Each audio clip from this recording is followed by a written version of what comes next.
दर्शको नमस्कार. सखे सह्याद्रीच्या आजच्या भागात आपलं सगळ्यांचं मनापासून स्वागत करते. 26 सप्टेंबर हा जागतिक संतती नियमन दिवस म्हणून साजरा केला जातो. त्या अनुषंगानं आपण आपल्या कार्यक्रमाचा विषय घेतलेला आहे संतती नियमन, जागरूकता आणि काळजी. दर्शको, या विषयावर आपल्या भारत देशात अजूनही मोकळेपणानं बोलल्या जात नाही. त्याचा परिणाम स्त्रीच्या आरोग्यावर आणि पर्यायानं कुटुंब कल्याणावर दिसून येतो. आज आपण या सगळ्या प्रश्नांची उत्तरं आपल्या चर्चेतून मिळवणार आहोत आणि विषय आहेच माहीत आपल्याला, तो म्हणजे संतती नियमन, जागरूकता आणि काळजी. आणि याविषयी आपल्याला मार्गदर्शन करण्यासाठी स्टुडिओत उपस्थित आहेत प्रसूती व स्त्रीरोगतज्ञ डॉक्टर यामिनी काळे. स्वागत करूया त्यांचं. नमस्कार डॉक्टर, कार्यक्रमात स्वागत. डॉक्टर, 26 सप्टेंबर जागतिक संतती नियमन दिवस म्हणून साजरा केला जातो. तर थोडं या दिवसाचा इतिहास आपण जाणून घेऊया ना. ही संकल्पना केव्हा आणि कशी सुरू झाली?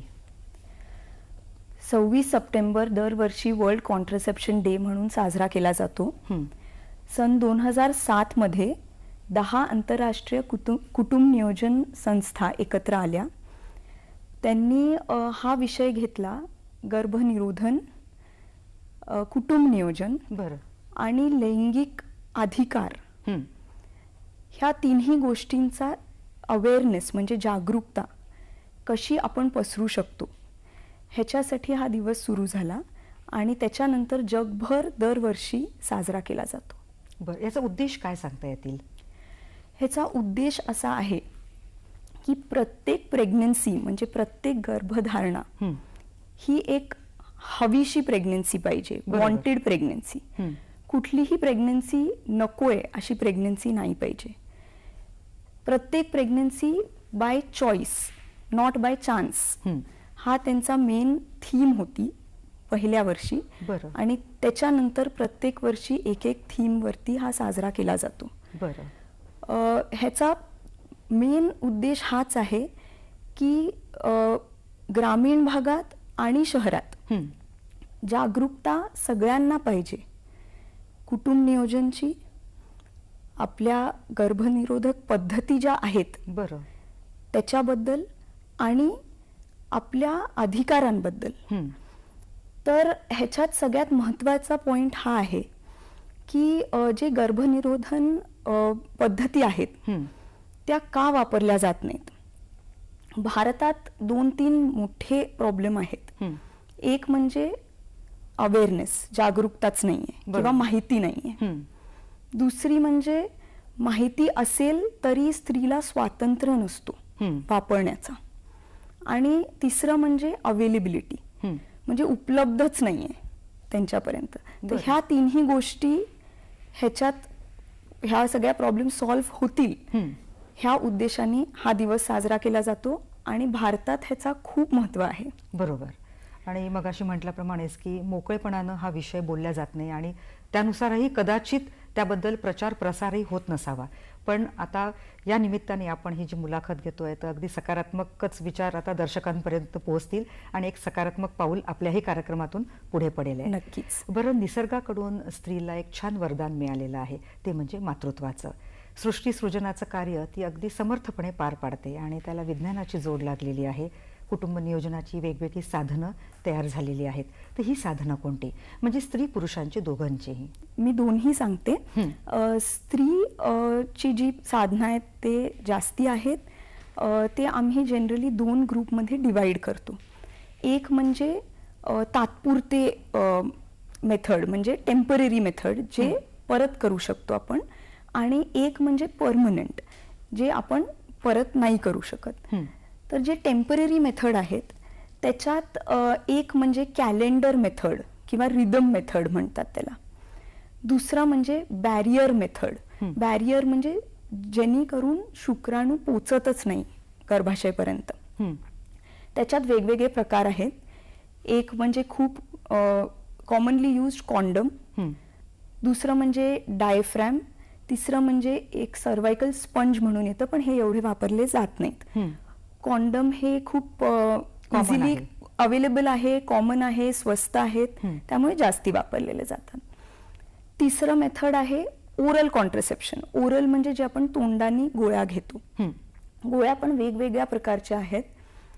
एक कंबाइंड ओरल कॉन्ट्रासेप्शन म्हणतो आम्ही, त्याच्यात दोन्ही हॉर्मोन असतात. स्त्रीमध्ये 2 हॉर्मोन असतात, इस्ट्रोजन आणि प्रोजेस्ट्रॉन.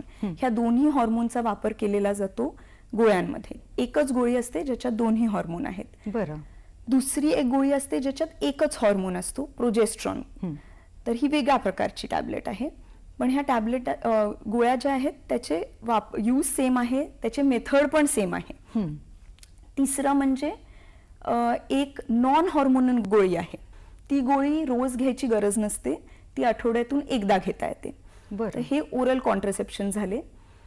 त्याच्यानंतर इंट्रायुट्राईन डिव्हाइस म्हणजे गर्भाशयाच्या आत ठेवलेली कुठलीही डिव्हाइस ज्याच्यानी गर्भ राहणार नाही. सगळ्यात कॉमन तुम्ही ऐकलंच असेल कॉपर-टी. हो. कॉपर-टी ही खूप वर्षांपासून खूप चांगलं कॉन्ट्रासेप्टिव्ह मेथड आहे आणि त्याचे आता खूप नवीन प्रकार आलेले आहेत. हॉर्मोन रिलीजिंग कॉपर-टी पण असते एक, ज्याच्यात कॉपर-टी सारखीच डिव्हाइस गर्भाशयाच्या आत इन्सर्ट केली जाते, पण त्याच्यातून हॉर्मोन निघतं. तर त्याच्यात खूप जास्ती फायदे पण आहेत. बरं. आणि हे सोडून आपल्याकडे अजून मेथड आहेत, त्याला आम्ही इंजेक्टेबल म्हणतो, म्हणजे इंजेक्शन देतात हॉर्मोनचे, त्यांनी पण गर्भनिरोधन होतं. आणि एक नवीन प्रकार आहे, त्याला इम्प्लांट म्हणतात. ते पण एक हॉर्मोनचाच प्रकार आहे. तो UK मध्ये खूप कॉमनली यूज प्रकार होता, आता इंडियामध्ये पण आलेला आहे. तो एक आपल्या हातात एका भागेत इन्सर्ट करायला लागतो, पण खूप छान कॉन्ट्रासेप्शन इफेक्टिव्हिटी आहे त्याची. आणि हे सगळे आपले टेम्पररी मेथड झाले. आता जे मी सांगितलं की परमनंट, म्हणजे एकदा ते केले की आपण परत ते रिव्हर्स नाही करू शकत. ह्याच्यात स्त्रीमध्ये आपण जे कुटुंब नियोजनचं ऑपरेशन म्हणतो, ट्यूबल लायगेशन ऑपरेशन, म्हणजे जे आपलं गर्भाशय आहे, गर्भाशयामधून 2 फॅलोपियन ट्यूब असे ओव्हरीकडे जातात. ओव्हरी म्हणजे अंडाशय, ज्याच्यात अंड बनतं. ते अंड दर महिन्याला बनतं, ते ओव्हरीमधनं बाहेर निघतं आणि फॅलोपियन ट्यूबमध्ये जातं. फॅलोपियन ट्यूबमध्ये जर शुक्राणू किंवा स्पर्म ह्याच्याशी कॉन्टॅक्ट झाला तरच प्रेग्नन्सी राहील. तर ट्यूबल लायगेशन ह्या ऑपरेशनमध्ये ट्यूबमध्ये आम्ही बंद करतो ट्यूब. तर त्याला वेगवेगळे प्रकार आहेत. एक क्लिप लावू शकतो, एक रिंग लावू शकतो, पण त्याच्यानी ते पुढे जात नाही अंड आणि ते शुक्राणूला भेटू शकत नाही, त्यामुळे प्रेग्नन्सी राहत नाही. पण हे ऑपरेशन रिव्हर्स करणं खूप अवघड आहे. तर ज्यांची फॅमिली कंप्लीट आहे, ज्यांना पुढे मुलं नको आहेत, त्यांच्यामध्ये हे ऑपरेशन केलेलं चांगलं. बरोबर. पुरुषांचंही एक ऑपरेशन आहे, त्याला वॅसेक्टमी म्हणतात. त्याच्यात खूप सोपं ऑपरेशन आहे, ज्याचं जागरूकता खूप कमी आहे, पण ज्याची वाढायला पाहिजे. आणि ते ऑपरेशन असं आहे की त्याला लोकल अॅनेस्थेशिया लागतो, म्हणजे ऑपरेशन थिएटरमध्ये न्यायला लागत नाही पेशंटला. अगदी 10 मिनिटाचं प्रोसिजर आहे. त्याच्यात फक्त ज्या ट्यूबमधनं स्पर्म बाहेर निघतात ती ट्यूब बंद करतात. तर त्याच्यानंतर काहीही प्रॉब्लेम येत नाही. तर हे दोन्ही परमनंट मेथड झाले. म्हणजे ही एकंदरीत कुटुंब नियोजनाची साधनं आहेत. तर आपण अधिक सविस्तर प्रकाश टाकूया ना. तुम्ही कॉपर-टी बद्दल बोलल्या, तांबीबद्दल, तर त्याची मेथड कशी असते आणि कशी काळजी घ्यावी लागते ते सांगा ना. कॉपर-टी हा खूप कॉमन कॉन्ट्रासेप्टिव्ह मेथड आहे. कॉपर-टी बद्दल थोडंसं सांगते. कॉपर-टी एक डिव्हाइस आहे ज्याच्यावरती कॉपर असतं. ते गर्भाशयाच्या आत टी शेपमध्ये असतं, त्यामुळे त्याला कॉपर-टी म्हणतात. गर्भाशयाचा शेप पेअर शेपमध्ये असतो, त्याच्यात बरोबर जाऊन ती कॉपर-टी फिट होते आतमध्ये. कॉपर-टी गर्भ कसा थांबतो हे खूप पेशंट विचारतात की कॉपर-टी तर काहीतरी फॉरेन बॉडी सारखी आहे, तर त्यांनी गर्भ कसा थांबतो. तर जेव्हा जे मी आत्ताच सांगितलं की अंड ओव्हरीमधनं बाहेर येतं आणि ते शुक्राणूला भेटतं, तर त्याच्यानंतर ते गर्भ बनून गर्भाशयामध्ये आत येऊन त्याच्या अस्तरमध्ये इम्प्लांट होतं. ही प्रक्रिया कॉपर-टी थांबवते. इम्प्लांटेशन होत नाही कॉपर-टीने. तर हे खूप इफेक्टिव्ह आहे. 95 to 98% इफेक्टिव्हिटी आहे. खूप छान मेथड आहे. कॉपर-टी आपण कुठल्याही पेशंटला ॲडवाईस करू शकतो. त्याचं एकच कॉन्ट्रा इंडिकेशन, म्हणजे ज्यांना आपण नाही ॲडवाईस करत कॉपर-टी, हे आहे कुठल्याही पेशंटला ॲक्टिव्ह जेनायटल इन्फेक्शन, म्हणजे कुठल्याही ऑर्गनचं, गर्भाशयाचं, ओव्हरीचं, फॅलोपियन ट्यूबचं जर ऍक्टिव्ह इन्फेक्शन असेल तरच कॉपर्टी नाही घालू शकत. बरं. नाहीतर कॉपर्टी प्रत्येक पेशंटला घालू शकतो. म्हणजे हाय रिस्क पेशंट ज्यांना शुगर आहे, बीपी आहे, वजन जास्ती आहे, हार्ट प्रॉब्लेम आहे, ह्या सगळ्यांना कॉपर्टी ही खूप चांगली मेथड आहे. बरं. ज्यांच्यामध्ये ओरल कॉन्ट्रासेप्टिव्ह पिल नाही देऊ शकत ह्या सगळ्यांमध्ये कॉपर्टी देऊ शकतो. जेव्हा पेशंटची डिलिव्हरी होते, नॉर्मल असू दे, सीझर असू दे, पण डिलिव्हरी नंतर खूप बाकी जे आपण साधना बघितल्या आता त्या नाही देऊ शकत. पण कॉपर्टी ही डिलिव्हरीच्या लगेच नंतर पण आपण ॲडवाईस करू शकतो आणि 6 आठवड्यानंतर तर रेग्युलर आपण कॉपर्टी ॲडवाईस करतो पेशंटला. बरं.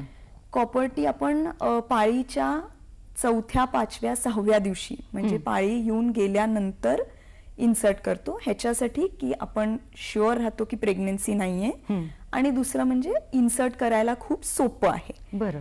कॉपर्टी इन्सर्ट करायला आपल्याला ऑपरेशन थिएटरची गरज नाही. कॉपर्टी इन्सर्ट करायला आपण फक्त ओपीडी म्हणजे क्लिनिकमध्ये, त्याला अॅनेस्थीशिया सुमनी लागत नाही, पेनफुल प्रोसिजर नाहीये. जे आम्ही साधं इंटरनल चेकअप करतो पेशंट जेव्हा क्लिनिकमध्ये येतात, हो. त्याच प्रोसिजरमध्ये कॉपर्टी इन्सर्ट होते. कॉपर्टी आत टाकायला 5 ते 10 मिनिटं लागतात आणि पेशंटला काहीही डिस्कम्फर्ट होत नाही. बरं. आणि किती वर्षांनी मग डॉक्टरांची पुन्हा व्हिजिट द्यायला हवी? कॉपर्टी जर आपण आज पेशंटला इन्सर्ट केली तर त्याच्यानंतर आम्ही 8 दिवसांनी परत पेशंटला बोलवतो चेकअपसाठी की त्यांना काही त्याचे साईड इफेक्ट होत नाही आहेत. साईड इफेक्ट म्हणजे थोडंसं ब्लिडिंग कधी कधी जास्ती होतं, कधी इरेग्युलर होतं, पण ते ब्लिडिंग आणि स्पॉटिंग आपोआप थांबतं 2 ते 3 महिन्यात. कधी कधी गोळ्या द्यायला लागतात, 90% टाइम्स आपोआप थांबतं.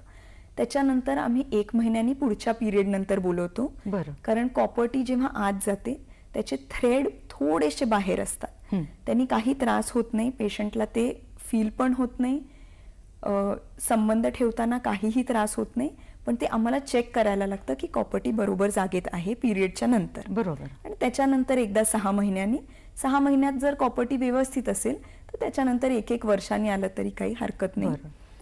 कॉपर्टी वेगवेगळ्या प्रकारची आहेत. जी जुनी कॉपर्टी होती जी गव्हर्नमेंट हॉस्पिटलमध्ये फ्री मिळते त्याला कॉपर्टी 380A म्हणतात. ती 10 वर्षाची कॉपर्टी आहे, म्हणजे एकदा इन्सर्ट केली की 10 वर्षापर्यंत त्याची व्हॅलिडिटी आहे. कॉपर्टी कधीही काढू शकतो, असं नाहीये की 10 वर्षाची इन्सर्ट केली की 10 वर्ष थांबायचं.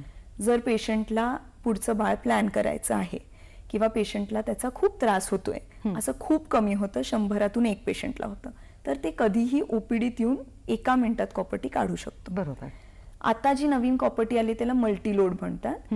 ती कॉपर्टी थोडेसे त्यांनी साईड इफेक्ट्स कमी होतात. जे मी ब्लिडिंगचे साईड इफेक्ट सांगितले की पिरियड इरेग्युलर येतात किंवा खूप जास्ती ब्लिडिंग होतं, ते कमी होतात. ती 5 वर्षाची कॉपर्टी आहे. ती इन्सर्ट करायला पण खूप सोपी आहे, पेन पण थोडंसं कमी होतं पेशंट.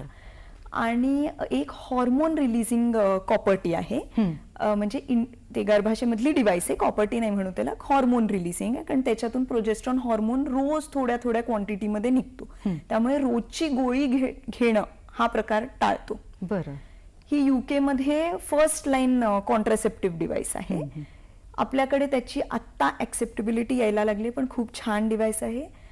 ज्या पेशंट्सला ब्लिडिंगचा प्रॉब्लेम असतो आधीपासून की हॉर्मोनल इम्बॅलन्स आहे, ब्लिडिंग खूप जास्ती होते आणि त्यांना कॉन्ट्रासेप्शन पण पाहिजे, गर्भनिरोधन पाहिजे, तर त्यांना ही डिव्हाइस सगळ्यात अप्रतिम डिव्हाइस आहे. मिरेना म्हणतात त्याला.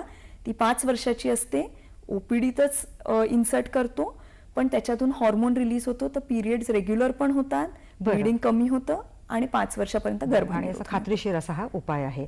आणखीन जाणून घेऊया, ब्रेकवर जाऊया. दर्शको हो, कार्यक्रमात घेऊया एक छोटीशी विश्रांती. कुठेही जाऊ नका, पाहत राहा कार्यक्रम सखी सह्याद्री.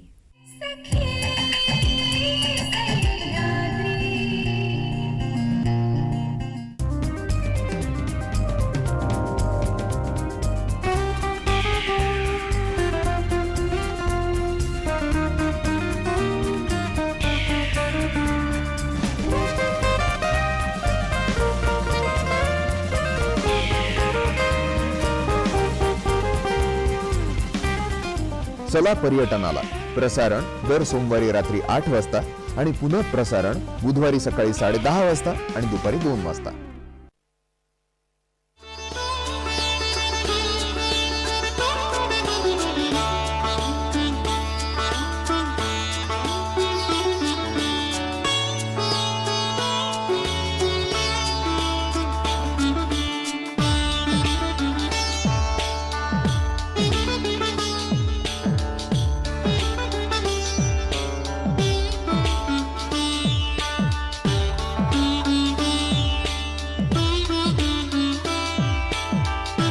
एक भारत श्रेष्ठ भारत प्रसारण दर सोमवारी रात्री 9 वाजता फक्त सह्याद्री वाहिनीवर.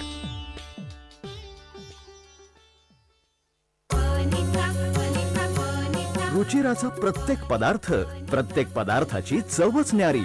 खमंग रुचकर नवनवीन पदार्थ आता बनवा घरच्या घरी. आदिदेव नमस्तुभ्यं प्रसीद मम भास्करा.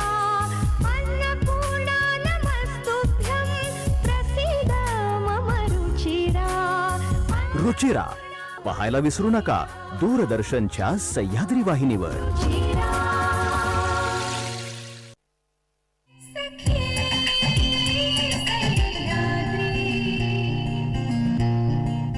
दर्शको, या ब्रेक नंतर सखी सह्याद्री या कार्यक्रमात तुमचं पुन्हा एकदा मनापासून स्वागत. मॅम, ब्रेकवर जाण्याआधी आपण नियोजनाच्या साधनांबद्दल सविस्तर माहिती प्रकाश टाकत होतो आणि कॉपर्टीबद्दल छान माहिती आपण सांगितली. आता गोळ्या आणि इंजेक्शन्सबद्दलही थोडं डिटेलमध्ये जाणून घेऊया ना. तर गोळ्या, कॉन्ट्रासेप्टिव्ह गोळ्या, गर्भनिरोधन गोळ्या ह्या खूप सगळ्यांना खूप माहिती असते ह्याच्याबद्दल, पण ह्याच्यात खूप गैरसमज पण असतात. ओरल कॉन्ट्रासेप्टिव्ह टॅबलेट ज्या गोळ्या असतात त्या 2 प्रकारच्या आहेत. एक कंबाईंड ओरल कॉन्ट्रासेप्टिव्ह टॅबलेट म्हणजे इस्ट्रोजन आणि प्रोजेस्ट्रॉन ह्या दोन्हीचं कॉम्बिनेशन, आणि एक प्रोजेस्ट्रॉन ओनली टॅबलेट म्हणजे त्याच्यात फक्त एक हॉर्मोन आहे, प्रोजेस्ट्रॉन. आता ह्या दोन्हीमध्ये थोडा फरक आहे, पण वापरण्याची पद्धत एकच आहे. गर्भनिरोधक गोळ्या कोणी घ्यावा? तर आपण सगळ्या बायकांना ओरल कॉन्ट्रासेप्टिव्ह टॅबलेट प्रिस्क्राईब करू शकतो. फक्त त्याच्यात एक 4-5 कॉन्ट्रा इंडिकेशन आहेत ज्यांना आपण नाही देऊ शकत. ते म्हणजे जर खूप लठ्ठपणा असेल, body mass index more than 40 ओबेसिटीमध्ये. दुसरं म्हणजे हार्ट डिसीज म्हणजे तुम्हाला हार्टचा काही प्रॉब्लेम असेल तर. तिसरं म्हणजे जर ब्लड प्रेशर अनकंट्रोल्ड असेल, म्हणजे बरं. तुम्हाला ब्लड प्रेशरच्या टॅबलेट चालू आहे पण तुमचं कंट्रोलमध्ये नाही आहे. चौथं म्हणजे तुम्हाला काही स्ट्रोक किंवा सेरिब्रोवॅस्क्युलर प्रॉब्लेम, ब्रेनमध्ये काही प्रॉब्लेम आधी झालेला असेल तरी ह्या गोळ्या नाही प्रिस्क्राईब करत आम्ही. बरं. हे 4-5च इंडिकेशन आहेत ज्याच्यात आम्ही नाही प्रिस्क्राईब करत. पण ह्या पेशंट्समध्ये सुद्धा प्रोजेस्ट्रॉन ओनली टॅबलेट देऊ शकतो, कंबाईंड टॅबलेट नाही देऊ शकत. आता जी कंबाईंड टॅबलेट आहे ह्याची इफेक्टिव्हिटी खूप चांगली आहे. हे 97 to 98% इफेक्टिव्ह टॅबलेट असतात. ह्याच्यामध्ये एकच गोष्ट आहे की ह्या टॅबलेट रोज घ्यायला लागतात. बरं. आणि ह्या टॅबलेटमध्ये रेग्युलर राहणं खूप महत्त्वाचं आहे. म्हणजे ज्यावेळी जी वेळ दिली आहे त्यावेळी योग्य वेळी ती गोळी घेणं गरजेचं. ती गोळी रोज त्याच टाइमला घ्यायलाच पाहिजे. टॅबलेट जर विसरली पेशंट घ्यायला तर त्याची कॉन्ट्रासेप्टिव्ह एफिकसी म्हणजे त्याचं इफेक्टिव्हिटी जे मी 98% सांगते तेवढी राहणार नाही. बरं. आणि मग तुम्हाला दुसरं काहीतरी मेथड वापरावं लागेल त्याच्यासोबत. म्हणजे ही खबरदारी इथे आहे. तर ती एकच आहे की पेशंटचं कोऑपरेशन आणि कॉम्प्लायन्स पाहिजे की ती गोळी रोज घेतली पाहिजे. ती गोळी आपण पिरियड म्हणजे पाळीच्या पहिल्या दिवशी सुरू केलेली चांगली. पहिला ते 5व्या दिवशी कधीही सुरू करू शकतो आणि 21 दिवस रोज घ्यायला लागते. एकही टॅबलेट मिस झालेली चालत नाही. आणि जर टॅबलेट मिस झाली तर त्याच्या पुढे तुम्हाला दुसरं मेथड म्हणजे कॉन्डम किंवा बॅरियर मेथड हे वापरणं जरुरी आहे, नाहीतर त्या सायकलची एफिकसी नाही होत. बरं. आणि मग पेशंटला वाटतं की गर्भनिरोधक गोळ्या इफेक्टिव्ह नाही, पण ते आपल्या घेण्यावरती आहे. हो. त्यामुळे ते रेग्युलर राहणं खूप महत्वाचं आहे. बरोबर. दुसरं म्हणजे गर्भनिरोधक गोळ्या ह्याच्याबद्दल जे गैरसमज आहेत ते थोडक्यात सांगते. खूप पेशंटला असं वाटतं की ह्या गोळ्या घेतल्यामुळे वजन वाढतं. खूप पेशंट्सला असंही वाटतं की गोळ्या घेतल्यामुळे जर पेशंटनी 6 महिने 8 महिने 1 वर्षही गोळ्या घेतल्या तर त्याच्यानंतर प्रेग्नन्सी राहण्यामध्ये प्रॉब्लेम जाऊ शकतो पुढे. बरं. आणि काही पेशंट असंही विचारतात की त्याच्यामुळे कॅन्सर होणार का. हं. तर ह्या सगळ्या गोष्टी मी क्लिअर करते. एक म्हणजे गर्भनिरोधक गोळ्या जेव्हा आपण घेतो आपण 3 ते 5 वर्षही घेऊ शकतो, पण डॉक्टरच्या सल्ल्याने घ्यावे. जेव्हा आपल्याला घ्यायचेत किती दिवस चालू ठेवू शकतो हे सगळं डॉक्टरच्या सल्ल्याने केलं तर काही प्रॉब्लेम येत नाही. बरोबर. आणि ज्या महिन्यात तुम्हाला प्रेग्नन्सी प्लॅन करायची त्याच्यात जर गोळ्या बंद केल्या पुढच्या महिन्यात तुमची प्रेग्नन्सी राहू शकते, त्याच्यात काही प्रॉब्लेम येत नाही. बरं. दुसरं म्हणजे कॅन्सर. गर्भनिरोधक गोळ्यांबद्दल हे गैरसमज आहेत. हे एकदम चुकीचे आहेत असं मी म्हणणार नाही, पण जे ओव्हेरियन कॅन्सर असतो अंडाशयाचा आणि युट्रसचा म्हणजे युट्रस गर्भाशयाच्या अस्तरचा एंडोमेट्रियल कॅन्सर, ह्या दोन्ही कॅन्सर गर्भनिरोधक गोळ्यांमुळे कमी होतो. दुसरा कॅन्सर आहे गर्भाशयाच्या तोंडाचा म्हणजे सर्वायकल कॅन्सर आणि ब्रेस्ट कॅन्सर. ह्याच्याबद्दल जे स्टडीज आहेत ते कुठलेही क्लिअर स्टडीज नाही आहेत की त्याच्यामुळे त्याची रिस्क वाढू शकते. थोडीशी रिस्क वाढू शकते पण एवढे स्टडीज आपल्याकडे नाही आहेत, त्यामुळे त्या कारणासाठी आपण हे वापर करणार नाही ही चुकीची समज आहे. बरोबर. आणि तिसरं म्हणजे वजन वाढणं. हे गर्भनिरोधक गोळ्यांनी होत नाही. जे आता अवेलेबल आहेत ते सगळे खूप लो डोस टॅबलेट्स आहेत, त्यांनी वजनवरती काहीही इफेक्ट नाही. कुठलाच एव्हिडन्स आणि स्टडी नाही आहे ह्याच्याबद्दल बरोबर. की वजन वाढतं. आणि इंजेक्शन्स बद्दल काय सांगाल डॉक्टर? इंजेक्शन पण हे एक छान कॉन्ट्रासेप्टिव्ह मेथड आहे. इंजेक्शन आपण प्रोजेस्ट्रॉनचंच हॉर्मोनचं इंजेक्शन असतं जे आपण पेशंटला दर 3 महिन्याला देतो. ह्याच्यातही एक काळजी घ्यायला लागते की ज्या डेटला तुम्ही इंजेक्शन घेतलंय त्याच्या बरोबर जी डेट आम्ही 3 महिन्यानंतर देतो त्या डेटला तुम्हाला पुढचं इंजेक्शन घ्यायला पाहिजे. बरं. 4 ते 5 दिवसाची पुढे मागे चालते पण त्याच्या पुढे नाही चालत. 7 दिवसापेक्षा जास्ती डिले झाला तुम्हाला डेटचा तर मग त्याची त्या महिन्याची इफेक्टिव्हिटी नाही होत. बरं. इंजेक्शन रेग्युलर घेणं आणि इंजेक्शनचा हा फायदा आहे की रोज गोळ्या घ्यायला नाही लागत. इंजेक्शनमुळे साईड इफेक्ट होतात पण खूप नाही होत. कधी कधी ब्लिडिंग इरेग्युलर होऊ शकतं. वजन काही पेशंटचं वाढतं इंजेक्शनमुळे, त्यामुळे खूप पॉप्युलर फॉर्म नाही आहे, पण ज्या पेशंटची डिलिव्हरी झालेली असते त्यांना आपण इंजेक्शन देऊ शकतो. बरं. खूप छान प्रकाश टाकताय डॉक्टर तुम्ही या सगळ्या मुद्द्यांवर. बरं, प्युबर्टी पिरियड जो आपण म्हणतो तर त्या दरम्यान कुठल्या संतती नियमनाचा वापर करायला हवा किंवा तुम्ही एक डॉक्टर म्हणून काय सुचवता? खूप व्हॅलिड प्रश्न आहे, कारण आमच्याकडे खूप यंग मुली येतात ओपीडीमध्ये आणि त्यांना काय विचारायचं कसं विचारायचं हे प्रश्न पडतात. तर प्युबर्टी हा जो एज ग्रुप आहे 10 ते 19-20 वर्षापर्यंत हा एज ग्रुप आम्ही म्हणतो प्युबर्टीसाठी. बरं. आजकाल प्युबर्टी थोडीशी लवकर यायला लागली आहे. जे एज आधी होतं की 10 ते 12 वर्षांमध्ये पहिले पिरियड सुरू होतात मुलीला, तो एज थोडासा कमी झाला आहे. आता 8 ते 9 वर्षाच्या एजच्या मुलींना जे पिरियड सुरू होतात ते आम्ही नॉर्मल म्हणतो. ते आधी लवकर म्हणायचे पण आता नॉर्मल म्हणतो.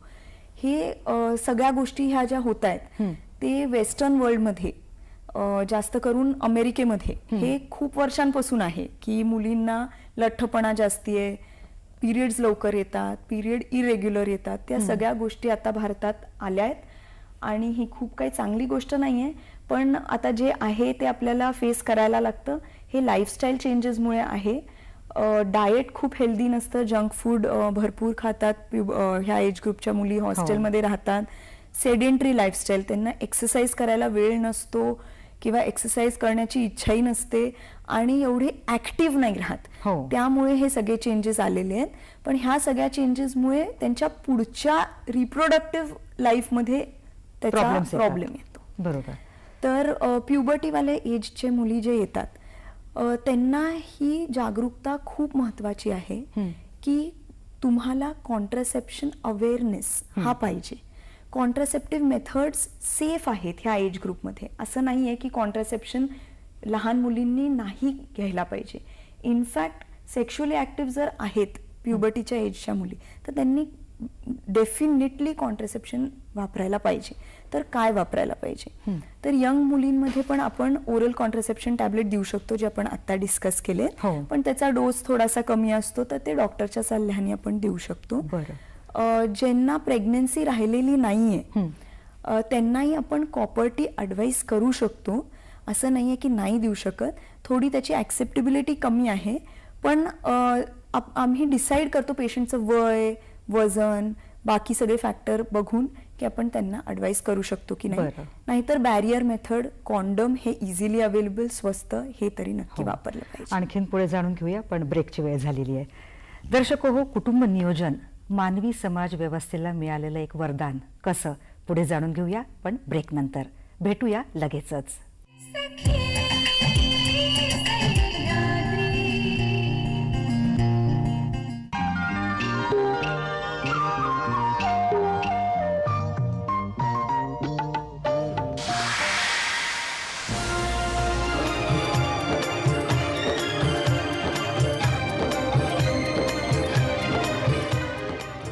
चित्रगीत शुक्रवारी सायंकाळी 5 वाजता, शनिवारी सायंकाळी 6:30 रविवारी सकाळी 8 वाजता आणि रात्री 8 वाजता.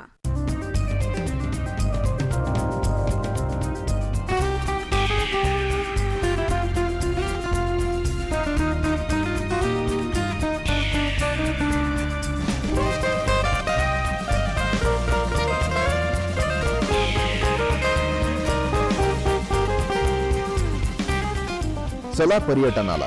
प्रसारण दर सोमवारी रात्री 8 वाजता आणि पुन्हा प्रसारण बुधवारी सकाळी 10:30 वाजता आणि दुपारी 2 वाजता. तांबड्या कुशीत पाऊस शिरावा अन मातीतून अंकुर फुटावा. जातिवंत बियाण्यांची उत्पत्ती, शेतीचे नवनवीन तंत्रज्ञान, अनुभवी तज्ज्ञांद्वारे कृषी व्यवस्थापनाचे तंत्रशुद्ध मार्गदर्शन आणि तरुणाईचा शेतीकडे वाढता कल, उत्साह आणि त्यातून शेतीपूरक उद्योगाला मिळालेली चालना या संबंधीची परिपूर्ण माहिती देणारा कार्यक्रम कृषी दर्शन. प्रसारण सोमवार, बुधवार, शुक्रवार सायंकाळी 6 वाजता आणि पुन्हा प्रसारण सोमवार, मंगळवार, गुरुवार सकाळी 6 वाजता. सखी सह्याद्री. दर्शको हो, या विश्रांतीनंतर कार्यक्रमात पुन्हा एकदा मनापासून स्वागत. संतती नियमन, जागरूकता आणि काळजी याविषयी आपल्याला सविस्तर माहिती सांगत आहेत प्रसूती व स्त्रीरोगतज्ञ डॉक्टर यामिनी काळे. ही चर्चा आता आपण पुढे नेऊया. डॉक्टर, आता इमर्जन्सी गर्भनिरोधक म्हणजे काय याबद्दल आम्हाला जाणून घ्यायचं आहे. आणि हे जेव्हा तुम्ही पेशंटला सांगता तेव्हा त्या व्यक्तीने, त्या पेशंटनी कशी काळजी घ्यायला पाहिजे, कोणते मुद्दे लक्षात ठेवले पाहिजेत याबद्दल सांगा ना. इमर्जन्सी कॉन्ट्रासेप्शन, त्याचं नावच इमर्जन्सी कॉन्ट्रासेप्शन आहे. हे रुटीन आणि रेग्युलर फॉर्म ऑफ कॉन्ट्रासेप्शन नाही आहे. हे फक्त इमर्जन्सी, म्हणजे जेव्हा बाकी तुमचे कॉन्ट्रासेप्शनचे मेथड काम करत नाही किंवा तुम्ही घ्यायला विसरलाय किंवा त्याचा तेवढा फायदा नाही आहे, तेव्हाच इमर्जन्सी कॉन्ट्रासेप्शन वापरलं पाहिजे. आता इमर्जन्सी कॉन्ट्रासेप्शन म्हणजे काय, तर इमर्जन्सी कॉन्ट्रासेप्शनसाठी गोळ्या येतात. आता ह्या गोळ्या ओव्हर द काउंटर आपल्याकडे अवेलेबल असतात, पण ह्या कॉन्ट्रासेप्शन गोळ्या म्हणजे मी जे हॉर्मोनच्या गोळ्या सांगितल्या आहेत त्याच एक प्रकारच्या गोळ्या आहेत. पण त्या आपण कधी वापरायच्या, जेव्हा अनप्रोटेक्टेड इंटरकोर्स झालेलं असेल, पण त्याचे 72 आवर्स म्हणजे 3 दिवस त्याच्या आत आपण ही टॅबलेट घेऊ शकतो. त्यांनी जो गर्भ राहणार आहे तो थांबतो. बरं. पण तो बरोबर टाईममध्ये, बरोबर डोसमध्ये घेतला पाहिजे. इमर्जन्सी कॉन्ट्रासेप्शनची जी गोळी आहे त्याचा सिंगल डोस, एकच गोळी एकदाच घ्यायला लागते. ती परत परत गोळी घ्यायला लागत नाही. त्याची परत परत जर गोळी घेतली तर त्याचे खूप साईड इफेक्ट होऊ शकतात. बरं. दुसरं म्हणजे इमर्जन्सी कॉन्ट्रासेप्शन सुद्धा डॉक्टरच्या सल्ल्याने प्रिस्क्रिप्शन घेऊनच घ्यायला पाहिजे. अवेलेबिलिटीचा काही प्रश्न नाही, ॲडव्हर्टाइजमेंट खूप आहेत, पण त्याच्यामुळे त्याचा वापर जिथे नाही व्हायला पाहिजे तिथे होत आहे. दुसरं म्हणजे पेशंटच्या बॉडीवरती त्याचे खूप दुष्परिणाम होतात, कारण पेशंट खूप घाबरलेले असतात. कारण असं होऊ शकतं की त्यांनी कॉन्डम वापरला पण त्याचा नीट वापर झाला नाही, बरं. किंवा ओरल कॉन्ट्रासेप्शन ते रेग्युलर घेत आहेत पण त्या दिवशी ती विसरली पेशंट घ्यायला. तर मग असं होतं की त्या खूप टेन्शनमध्ये येऊन ती गोळी पटकन घेऊन टाकतात. बरं. मग काय होतं की कोणीतरी मैत्रीण अजून काहीतरी सांगतं, हो. मग इंटरनेटवरती तर सगळंच आपल्याला मिळतं, मग अजून वाचून ते अजून घाबरतात. मग अर्ध्या तासाने दुसरी गोळी घेतात, 2 दिवसांनी अजून एक गोळी घेतात, मग आमच्याकडे येतात. बरं. तर हे असं नाही करायला पाहिजे. इमर्जन्सी कॉन्ट्रासेप्शन खूप इफेक्टिव्ह आहे, काहीही प्रॉब्लेम नाही आहे घ्यायला, पण ते proper time, proper dose, proper सल्ल्याने घेतल्यावर म्हणजे काही डॉक्टरांचा problem सल्ला नाही. इथे महत्त्वपूर्ण ठरतो. म्हणजे आपल्या कार्यक्रमाचं शीर्षकच आहे ना की जागरूकता हवी, काळजी हवी. हा मुद्दा इथे क्लिअरच झालेला आहे. बरं डॉक्टर, आणखीन पुढे मला असे या विषयाशी निगडीत प्रश्न विचारायचे आहेत, पण थोडं फर्टाईल पिरियडबद्दल आपण दर्शकांना सांगूया ना, काय सांगाल?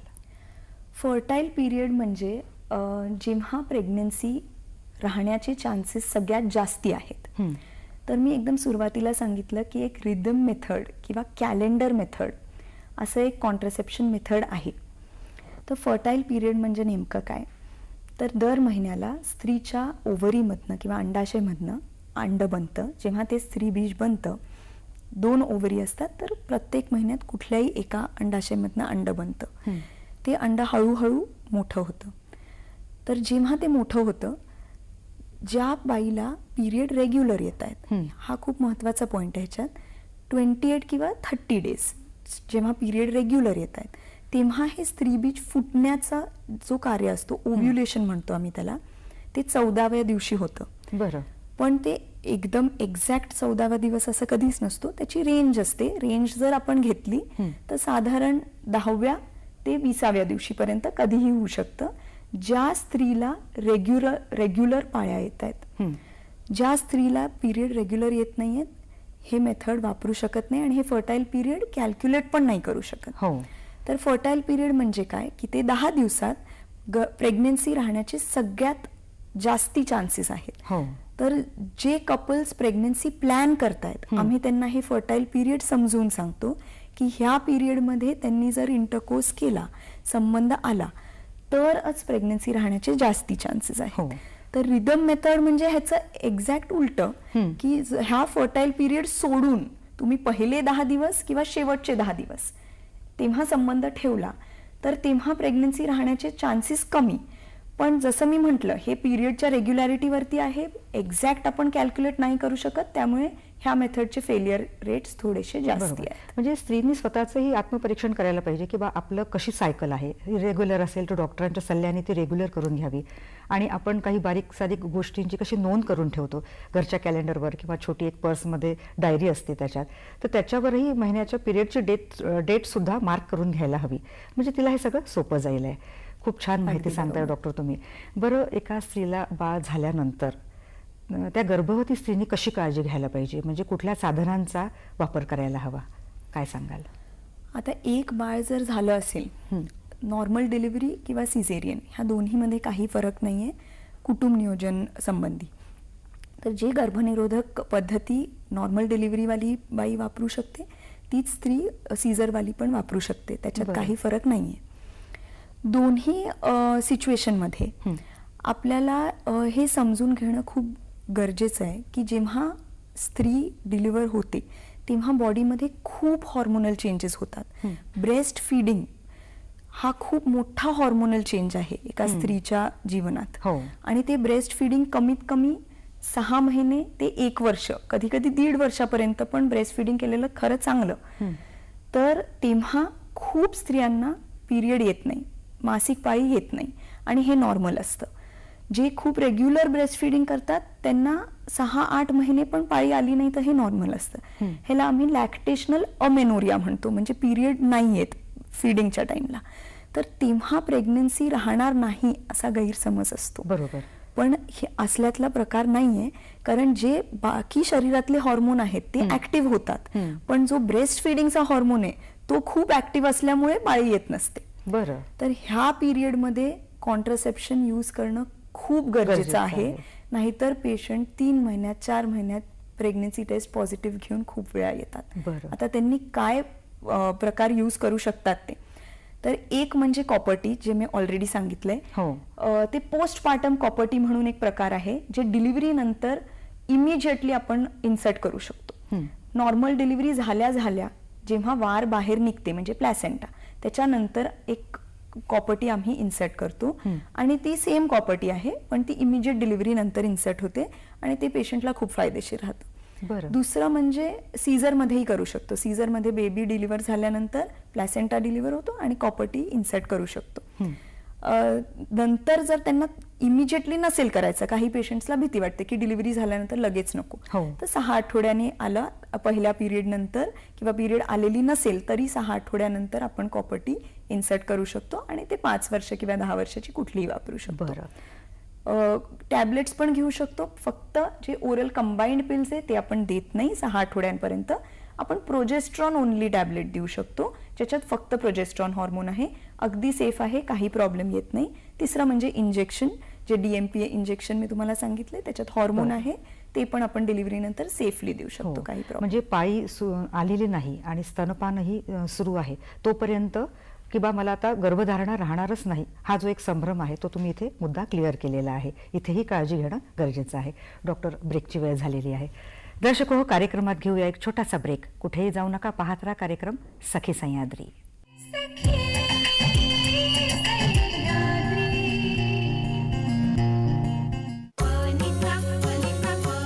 रुचिराचा प्रत्येक पदार्थ, प्रत्येक पदार्थाची चवच न्यारी. खमंग रुचकर नवनवीन पदार्थ आता बनवा घरच्या घरी. आदिदेव नमस्तुभ्यं प्रसीद मम भास्करा. अन्नपूर्णा नमस्तुभ्यं प्रसीद मम रुचिरा. रुचिरा पाहायला विसरू नका दूरदर्शनच्या सह्याद्री वाहिनीवर. तांबड्या कुशीत पाऊस शिरावा अन मातीतून अंकुर फुटावा. जातिवंत बियाण्यांची उत्पत्ती, शेतीचे नवनवीन तंत्रज्ञान, अनुभवी तज्ज्ञांद्वारे कृषी व्यवस्थापनाचे तंत्रशुद्ध मार्गदर्शन आणि तरुणाईचा शेतीकडे वाढता कल, उत्साह आणि त्यातून शेतीपूरक उद्योगाला मिळालेली चालना या संबंधीची परिपूर्ण माहिती देणारा कार्यक्रम कृषी दर्शन. प्रसारण सोमवार, बुधवार, शुक्रवार सायंकाळी 6 वाजता आणि पुन्हा प्रसारण सोमवार, मंगळवार, गुरुवार सकाळी 6 वाजता. Lights, sound, camera, action.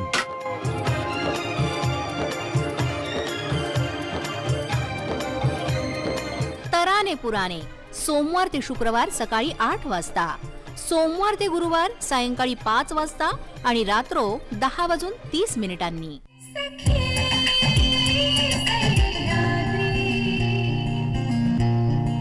दर्शको, या छोट्याशा विश्रांतीनंतर पुन्हा एकदा मनापासून आपलं कार्यक्रमात स्वागत. संतती नियमन कसं करावं आणखीन पुढे जाणून घेऊया डॉक्टरांकडनं. डॉक्टर, साधारण एक बाळ झाल्यानंतर दाम्पत्य दुसऱ्या बाळाचा विचार करतो साधारण 3 ते 5 वर्षानंतर, की सगळं व्यवस्थित सेटल झालेले असतात आणि चौकोनी कुटुंब करण्याची इच्छाही असते त्यांना. तर हे सुरक्षित अंतर 2 बाळांमध्ये कसं ठेवायचं, काय नियमनाच्या गोष्टी तुम्ही सांगाल त्यांना? एक बाळ झाल्यानंतर आम्हीही सल्ला देतो की कमीत कमी 3 वर्षाचा अंतर पाहिजे. हे कशासाठी? कारण स्त्री जे प्रेग्नन्सीचे 9 महिने आणि त्याच्यानंतर जे स्तनपानाचा 1-1.5 वर्ष जातो, त्याच्यात स्त्रीच्या हेल्थवरती खूप इफेक्ट होतात. तर ती रिकव्हरी व्हायला कमीत कमी 2 वर्ष तरी लागतात. शरीरातलं हिमोग्लोबिन म्हणजे रक्त कमी होतं, ते सगळं न्यूट्रिशन, हे जे डाएटमधनं न्यूट्रिशन मिळतं, हे सगळं वाढायला कमीत कमी 2 ते 2.5 वर्ष. शरीरातलं कॅल्शियम पण कमी होतं, त्यामुळे आम्ही आयर्न आणि कॅल्शियमच्या गोळ्या देतो. आणि हे जेव्हा स्त्री ब्रेस्ट फिडिंग करत असते तेव्हा तिला खूप गरजेचं असतं. मग ते बाळ 1.5-2 वर्षाचं झाल्यानंतर परत जर लगेच प्रेग्नन्सी राहिली तर तिच्या पुढच्या प्रेग्नन्सीवरती त्याचा दुष्परिणाम होऊ शकतो. बरं. त्यामुळे तिथे संतती नियमन करणं खूप गरजेचं आहे. तर त्याच्यात आपण गोळ्या वापरू शकतो, कॉपर टी वापरू शकतो, इंजेक्शन वापरू शकतो. जे नवीन प्रकार एक मी सांगितला इम्प्लांट, त्याच्यातही हॉर्मोन रिलीज होतं, ते फक्त एक छोट्या सुईनी एका हातामध्ये इन्सर्ट केलं जातं. ते पण कधीही काढू शकतो, 5 वर्षापर्यंत असतं. ह्या सगळ्या गोष्टी कुठलेही साधन वापरू शकतो, पण ते अंतर ठेवणं खूप गरजेचं आहे 3 वर्षाचं तरी. हो. आणि पुष्कळदा असंही बघण्यात येतं की सहमतीशिवाय गर्भधारणा राहून जाते, म्हणजे अनैच्छिक गर्भधारणा होते आणि गर्भपात केला जातो आणि त्याचा परिणाम स्त्रीच्या आरोग्यावर होतो, मानसिकतेवरही होतं. तर आधीच जर नवरा बायकोंनी दाम्पत्यांनी विचार विनिमय करून प्रेग्नन्सी प्लॅन केली तर किती चांगलं ना, म्हणजे हे प्रश्न येणारच नाहीत ना. मग अशा वेळी स्त्रीचं आरोग्य आणि कुटुंब कल्याण कसा हा मेळ साधायला हवा? हा खूपच अवघड प्रश्न आहे. हो. आपल्या प्रोग्रामचं नावच ते आहे, संतती नियमन जागरूकता. हो. आणि उद्देशच तो आहे ह्या दिवसाचा, ज्याच्यासाठी आपण हा साजरा करतोय, की प्रेग्नन्सी हे चान्सनी नाही व्हायला पाहिजे. प्रत्येक प्रेग्नन्सी आपल्याला पाहिजे. प्रेग्नन्सी झाल्यानंतर हे विचार नाही पाहिजेत की ही प्रेग्नन्सी नको होती. त्याच्यासाठी आधीपासूनच आपण सगळे साधना वापरलेले पाहिजे. आता स्त्री आणि पुरुष हे दोन्ही आपण आता खूप चर्चा केली की हो. काय काय साधना आहेत. पण आपण जितकंही बघतो स्त्रीच्याच आरोग्यावरती त्याचे सगळे परिणाम होतात, हो. चांगले सुद्धा वाईट सुद्धा. त्यामुळे स्त्रीच्या आरोग्याची काळजी घेणं खूप महत्त्वाचं आहे. आपण जे पूर्वीच्या काळात ऐकायचो की 8 डिलिव्हरी झाल्या, 10 बाळं झाली, त्याच्यातली काय काय बाळं प्रीटर्म झाली, म्हणजे 9 महिन्याच्या आधी डिलिव्हर झाली. बाई डिलिव्हरीच्या वेळी खूप ब्लिडिंग होऊन एक्सपायर झाली. हे जो मृत्यू व्हायचे, मॅटर्नल मॉर्टॅलिटी ही खूप आता कमी झालेली आहे. हो. हे आजकाल दिसतच नाही. बाळ जे प्रीटर्म होतात, 9 महिन्याच्या आधी होतात, त्यांची पण आता खूप केअर घेतली जाते. पण हे का व्हायचे, हे सगळे प्रॉब्लेम का व्हायचे? कारण खूप कमी अंतरावरती खूप जास्ती डिलिव्हरी, हो. त्या बाईच्या रिकव्हरीलाच वेळ नसायचा. तर हे सगळे problem, maternal mortality, child mortality, हे सगळे खूप कमी झालेले आहेत. आता भारताचं ची लोकसंख्या 140 करोड. हो. चायनाला पण आपण क्रॉस केलेला आहे, मागे टाकलंय. असं आहे ते. हो. त्यामुळे आपल्याला भारतात ही समज घेणं खूप महत्त्वाची आहे की आपण जर प्रेग्नन्सी ह्याचा विचार केला आणि मग केलं तर स्त्रीच्या आरोग्याला खूप फायदा होईल. जर आपण गर्भपात करणं ही काही वाईट गोष्ट नाहीये, पण जर ही अवॉइड होऊ शकते, जर टाळू शकते, बरोबर. तर ही टाळायलाच पाहिजे. परत परत गर्भपात करण्याने हॉर्मोनल चेंजेस खूप होतात. पिरियड, मासिक पाळी वेळेवर येत नाही, इरेग्युलर पिरियड येतात, कधी हेवी ब्लिडिंग होतं, पुढे जाऊन प्रेग्नन्सी राहण्यामध्ये प्रॉब्लेम होतात. हो. जे पेशंट गर्भपात करायला येतात त्याच्या 3 ते 4 वर्षानंतर त्यांना प्रेग्नन्सी हवी असते आणि मग प्रेग्नन्सी राहत नाही, कारण त्यांच्या बॉडीमध्ये खूप हॉर्मोनल चेंजेस हो. झालेले असतात. हा खूप मोठा इनफर्टिलिटी, व्यंधत्व जे आम्ही म्हणतो, हा खूप मोठा प्रॉब्लेम झालेला आहे. मग समज लहानपणापासूनच, म्हणजे एक साधारण वयाला समजेल अशापासूनच जर मुलांची जडणघडणच तशी केली आणि या गोष्टींचं त्यांना शिक्षण दिलं तर निश्चितच असं होणार नाही आणि एक सामाजिक स्थैर्य आपल्या देशाला लाभेल आणि देशाची प्रगती होईल असं म्हणायला हरकत नाही. बरं डॉक्टर, कॅफेटेरिया अप्रोच म्हणजे काय हे जाणून घ्यायला उत्सुकता आहे.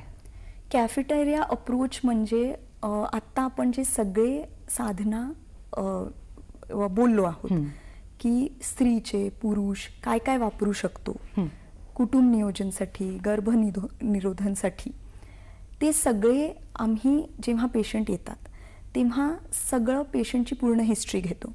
वय, वजन, हाईट, बॉडी मास इंडेक्स, दुसरं काही त्यांना मेडिकल डिसऑर्डर आहे का, म्हणजे ब्लड प्रेशर, शुगर, थायरॉइड, ॲस्थमा, हे कुठल्याही गोष्टी आहेत का, कुठलाही मोठा आजार आधी झालेला आहे का, कुठलं ऑपरेशन झालं आहे का, कुठल्या औषधं चालू आहेत का, हे सगळा विचार करून आमच्या मनात आम्ही ठरवतो की ह्या पेशंटसाठी कुठला कॉन्ट्रासेप्टिव्ह मेथड, म्हणजे संतती नियमनचा कुठली साधना ह्या पेशंटसाठी सुटेबल आहे. बरोबर. आणि त्याचे फायदे आणि तोटे हे पेशंटला एक्सप्लेन करतो. त्यामुळे कॅफेटेरियामध्ये आपण जसं जातो कॉफी प्यायला, तर ते मेन्यू कार्ड देतात आणि आपल्याला म्हणतात तुम्ही त्याच्यामधनं बघा तुम्हाला कुठली कॉफी पाहिजे. तर तसं आम्ही पेशंटला ऑप्शन देतो की हे 3 उपाय तुमच्यासाठी सुटेबल आणि छान आहेत. आता तुम्ही त्याच्यातनं ठरवा, तुम्ही एकमेकांशी डिस्कस करा, विचार करा, परत या आणि तुम्ही ठरवा आणि सांगा की तुम्हाला कुठला चॉईस करायचा आहे. तर ह्याच्यात पेशंट आणि डॉक्टर दोघांचंही डिस्कशन असतं आणि एक छान आम्ही फायनल डिसिजन घेऊ शकतो. म्हणजे मोकळेपणाचा हा संवाद इथे असतो. बरं डॉक्टर, हा एक महत्त्वाचा प्रश्न मला इथे विचारायचा आहे की या संतती नियमनाच्या काही सरकारी योजना आहेत का?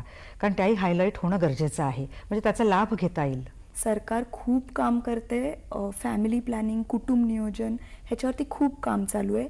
आधीपासून आहे, आता खूप वाढलेलं आहे. मी आत्ताचे थोडेसे सांगते तुम्हाला जे नवीन स्कीम आलेले आहेत. एक तर मिशन विकास परिहार, त्याच्यात 8-9 स्टेट घेतलेले जे हाय फर्टिलिटी म्हणजे जिथे खूप प्रेग्नन्सी राहतात, 3-4 बाळं अजूनही होत आहेत स्त्रियांना, तिकडे सरकारनी सगळं फ्री उपलब्धी केलेली आहे. ओरल कॉन्ट्रासेप्टिव्ह पिल, कॉन्डम, कॉपर-टी, सगळी जागरूकता आणि अवेलेबिलिटी, ज्या 2 गोष्टींमुळे वापर होत नाही ते त्यांनी केलेलं आहे. बाकी सगळ्या ग्रामीण भागात पब्लिक हेल्थ सेंटर, सगळ्या सब सेंटरमध्ये सुद्धा कॉन्डम हे फ्रीली अवेलेबल, काही त्यांना पैसेही लागत नाही. ओरल कॉन्ट्रासेप्टिव्ह टॅबलेट जे आपण संतती नियमचे गोळ्या डिस्कस केल्या एवढ्या, ते सगळ्या फ्री मिळतात, पेशंटला पैसे लागत नाहीत. आशा वर्कर आहेत जे गव्हर्नमेंटच्या एम्प्लॉई आहेत, जे घरोघर दारादारावर जाऊन पेशंटची हिस्ट्री घेतात, विचारतात आणि त्यांना तिकडच्या तिकडे गोळ्या देतात किंवा कॉपर्टी देतात जे त्यांना पाहिजे ते. तिसरं म्हणजे पोस्टपार्टम IUCD म्हणजे इंट्रायुट्राइन डिव्हाइस, जे मी सांगितलं की डिलिव्हरीच्या नंतर लगेच आपण कॉपर्टी इन्सर्ट करू शकतो. PPIUCD ही गव्हर्नमेंटची स्कीम आहे, त्याच्यात पेशंटला काही पैसे लागत नाही, फ्रीमध्ये मिळतं. आणि चौथं म्हणजे कुटुंब नियोजन ऑपरेशन, जे ट्युबल लायगेशनचं ऑपरेशन आहे, त्याच्यामध्ये प्रोत्साहनासाठी पेशंटला इन्सेंटिव्हचे पैसे मिळतात. आणि पुरुष ऑपरेशन जे आहे वॅसेक्टमी, आता ते 800 रुपयाचं 1500 रुपये इन्सेंटिव्ह वाढवलेलं आहे, कारण ते जास्ती सोपं ऑपरेशन आहे आणि त्याची जागरूकता वाढायला पाहिजे. बरोबर. म्हणजे या सरकारच्या ज्या योजना आहेत त्याचा लाभ तर प्रत्येकाने घेतला तर किती चांगलं ना. आणि ही सोय सुविधा आहे, निश्चितच घ्यायला हवी. डॉक्टर, ब्रेकची वेळ झाली आहे. दर्शको, कार्यक्रमात घेऊया एक ब्रेक. भेटूया लगेचच.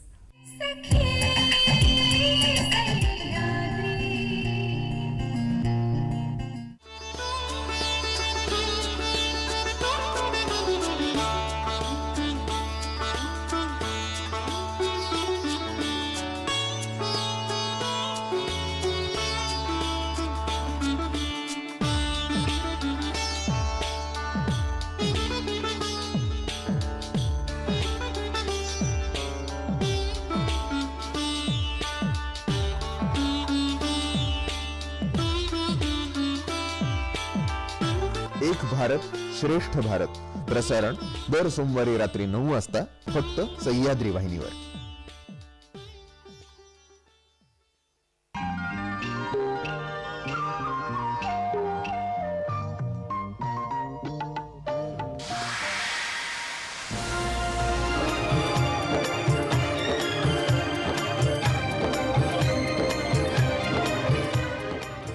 चित्रगीत शुक्रवारी सायंकाळी 5 वाजता, शनिवारी सायंकाळी 6:30 रविवारी सकाळी 8 वाजता आणि रात्री 8 वाजता. रुचिराचा प्रत्येक पदार्थ, प्रत्येक पदार्थाची चवच न्यारी.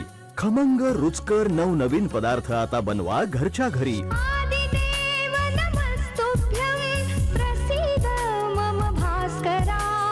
अन्नपूर्णा नमस्तुभ्यं प्रसीद मम रुचिरा. रुचिरा पाहायला विसरू नका, दूरदर्शनच्या सह्याद्री वाहिनीवर.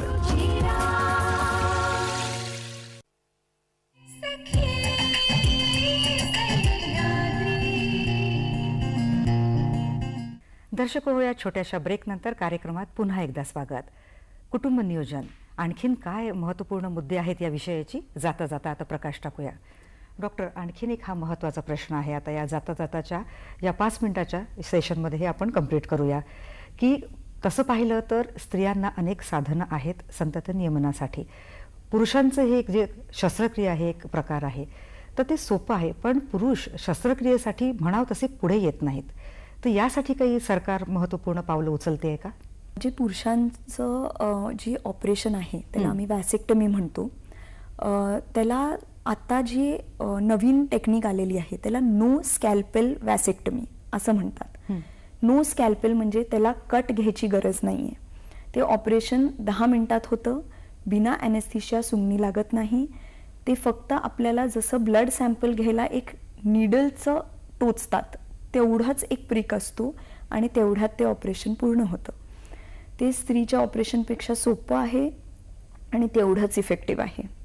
ह्याच्यात मला हे सांगायचं आहे की ज्या स्त्रियांना हाय रिस्क प्रॉब्लेम्स आहेत, म्हणजे हार्टचा प्रॉब्लेम आहे, व्हॅल्व्ह रिप्लेसमेंट झालेला आहे हार्टमध्ये, ब्रेनचा प्रॉब्लेम आहे किंवा ब्लड क्लॉटिंगचा प्रॉब्लेम असतो खूप पेशंट्सला, ह्या पेशंट्समध्ये आपण स्त्रीचं ऑपरेशन करूच शकत नाही, कारण ते ॲनेस्थीशिया सहन करू शकत नाहीत. त्या पेशंट्समध्ये पुरुषांनी पुढे येऊन हे ऑपरेशन करायला पाहिजे. ह्याची जागरूकता कमी आहे, ह्याचे गैरसमज जास्ती आहेत. ह्याच्यात मला एकच महत्त्वाचा पॉईंट सांगायचा आहे की व्हॅसेक्टमी झाल्यानंतर स्पर्मचं प्रोडक्शन बंद होतं, म्हणजे जे शुक्राणू निघतात टेस्टीजमधून ते ट्यूब बंद करतो. पण त्याचा अर्थ नाही आहे की इजॅक्युलेशन होत नाही. तर पुरुषांना हे वाटतं की आमचा हा प्रॉब्लेम सुरू होईल, तर ही खूप मोठी गैरसमज आहे. त्याच्यात काही असा प्रॉब्लेम होत नाही, पण स्पर्म निघू शकत नाही त्या ट्यूबमधून, म्हणून गर्भधारणा राहू शकत नाही. तर ह्याच्यासाठी जे मी सांगितलं, खूप छान स्कीम आहे गव्हर्नमेंटची. त्याच्यात त्यांनी इन्सेंटिव्ह प्रोत्साहन वाढवलेलं आहे. ह्याच प्रकाराने हे 9 स्टेट जे आपले उत्तर प्रदेश, हरियाणा, नॉर्थचे सगळे स्टेट्स आहेत, तिथे फर्टिलिटी खूप जास्ती आहे. अजून स्त्रियांना 4 ते 5 प्रेग्नन्सी होतात. तिकडे ही स्कीम चालू केली आहे. त्यामुळे असं वाटतंय की आता त्याचा फायदा होईल आणि येतील पुढे पुरुष. बरोबर.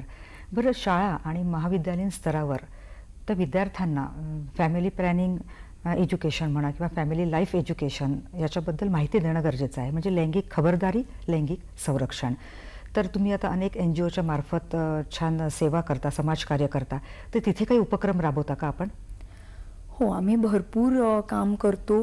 NGOजमध्ये ज्या प्युबर्टीच्या मुली आहेत त्यांना पण लैंगिक जागरूकता म्हणजे सेक्स एज्युकेशन हे देणं खूप महत्त्वाचं आहे, कारण त्यांना बेसिक गोष्टी पण नसतात माहिती. मेन्स्ट्रुअल हायजीन, पिरियडमध्ये काय काय वापरू शकतो, काय चांगलं काय वाईट, आणि जे सेक्शुअली ट्रान्समिटेड डिझिजेस आहेत म्हणजे लैंगिक इन्फेक्शन जे होतात, हे खूप महत्त्वाची इन्फॉर्मेशन आहे. हे व्हायरसनी होऊ शकतं, बॅक्टेरियानी होऊ शकतं, त्याचे खूप कॉमन आहेत, पण हे सगळे क्युरेबल आहेत, त्याला ट्रीटमेंट आहे. पण ह्याची माहिती असणं लहान मुलींना सुद्धा खूप गरजेची आहे. तर स्कूल्स, कॉलेजेस ह्याच्यामध्ये आम्ही खूप अवेअरनेस टॉक्स घेतो, कारण तिथपासून जर माहिती सुरू झाली तरच ती पुढे जाईल.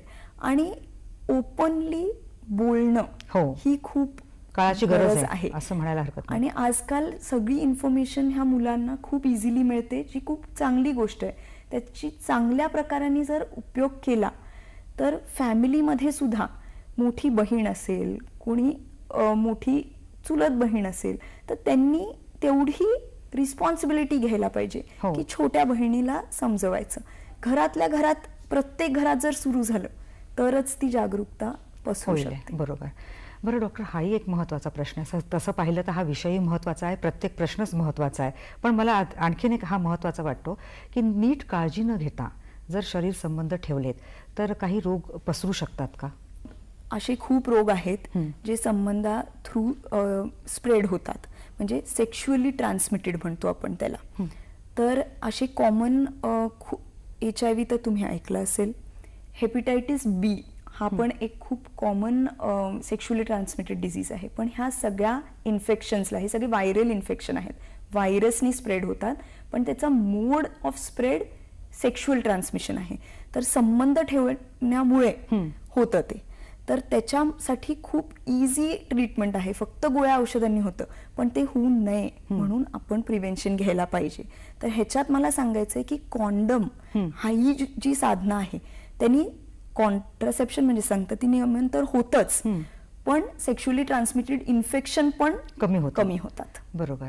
आणि आजकाल आपण बघतो ना की कमी वयामध्ये मुलांना BP, शुगर, थायरॉईड असे आजार आहेत, बैठी जीवनशैली आहे, उशिरा लग्न करणं, उशिरा मूल होणं, मग कॉम्प्लिकेशन्स निर्माण होतात.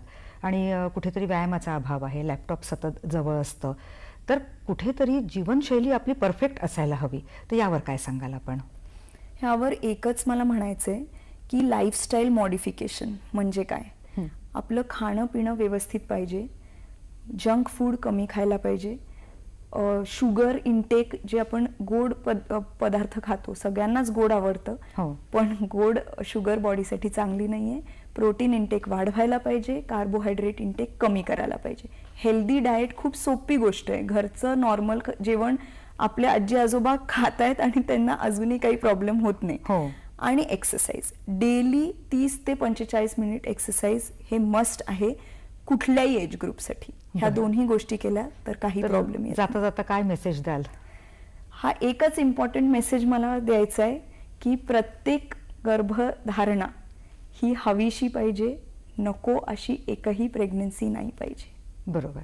म्हणजे डॉक्टर, कुठल्याही देशाचं सामाजिक स्वास्थ्य हे निकोप स्त्री पुरुष संबंधावर अवलंबून असतं आणि लोकशिक्षण इथे गरजेचं ठरतं ना. म्हणजे हे संतती नियमनाची जी ही माहिती आहे, फायदे आहेत, हे जनसामान्यांच्या मनामध्ये रुजवणं गरजेचं आहे आणि त्यासाठी अधिकाधिक सकारात्मक पावलं पडणं गरजेचं आहे. आणि आपल्याला जर आपलं राष्ट्र, भारत देश जर एक स्वयंपूर्ण, कणखर, बलशाली बनवायचं असेल तर ही जी साधनं आहेत त्याचा प्रभावीपणे प्रचार आणि प्रसार होणं गरजेचं आहे. आणि आपण या विषयावर खूप छान चर्चा केलेली आहे आणि छान मुद्दे सगळेच कव्हर झाले. या आशेसह आपण आता ही चर्चा इथेच थांबवूया. डॉक्टर यामिनी काळे मॅम, खूप छान मार्गदर्शन केलं. दर्शकांच्या वतीनं आणि नागपूर दूरदर्शनच्या वतीनं आपले आभार. धन्यवाद. नमस्कार.